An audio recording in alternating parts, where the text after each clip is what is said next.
Representative yields back. I'd like to recognize the Representative Subramanyam from Virginia. 5 minutes. Thank you, Mr. Chair. Thank you, Mr. Kratsios, for being here and for coming back.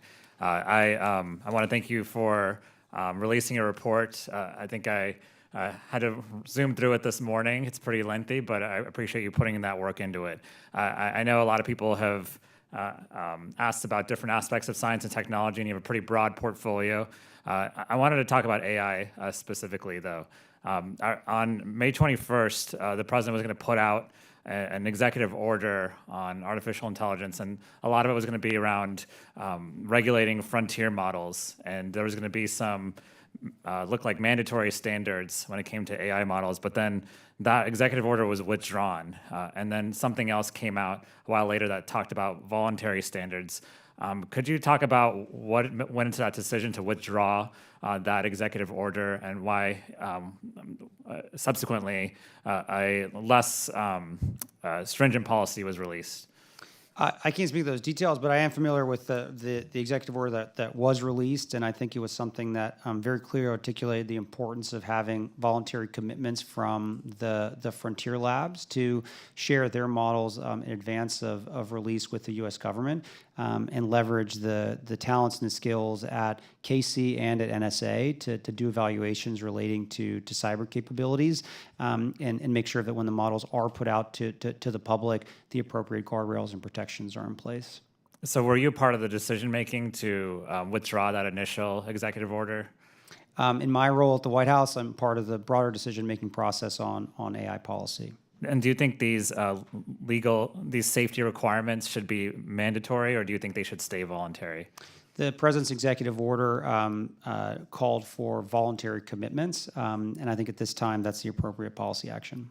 And so what's to prevent someone from coming up with an AI model that could be dangerous, and they decide not to comply, and they decide to just unleash it, and it creates a lot of havoc? I think as you and I think this committee knows very well, the number of players that have the resources to train a frontier model with the capabilities that would pose a risk are quite limited and quite few. And we're able to get voluntary commitments from all of those that have that capability. And the final executive order that went out, it cut the government's review time from 90 days to 30 days. Was there a reason for that? The final one did say 30 days, and we believe that is sufficient time to be able to work voluntarily with the companies. Again, none of these companies are required to share their models with the USG, but I think what we have seen is that the industry is interested in having the expertise of KC and NSA weigh in and help them do an even better job in building their guardrails. Great, and I'm going to switch subjects on chips.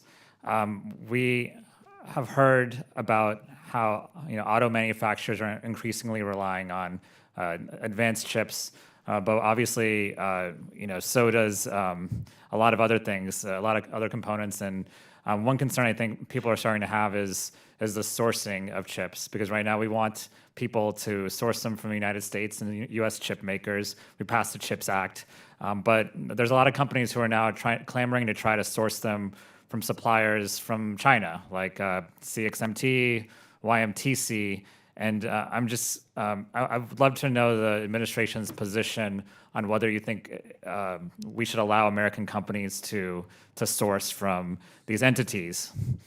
Well, our Trump administration policies are bringing back advanced chip manufacturing here in the United States. I think you may have seen that it's this month we were able to secure another $100 billion commitment from TSMC for further semiconductor manufacturing investments in the U.S., bringing their total to $265 billion. Micron themselves just broke ground on a $100 billion New York semiconductor manufacturing. Right. I know that. I'm trying to ask, do you think it's okay for American companies to buy from CXMT or YMTC? I want to know the administration's position on that. I think the most important thing is we build domestic capacity to be able to, in the long term, provide and have the chips developed here in the United States that can meet the needs of our American companies. I didn't get a yes or no on that. Could you give us at least where the administration is right now on sourcing that? Because they've been listed as a significant threat to U.S. national security. And so I would assume the answer would be no right now, right? But do you think that might change in the future? I think the most important thing is we have to build capacity here. We obviously don't want to be doing business with anyone that's on the entity list, and that's something that is clear and in law. I yield back. Thank you. Gentlemen, you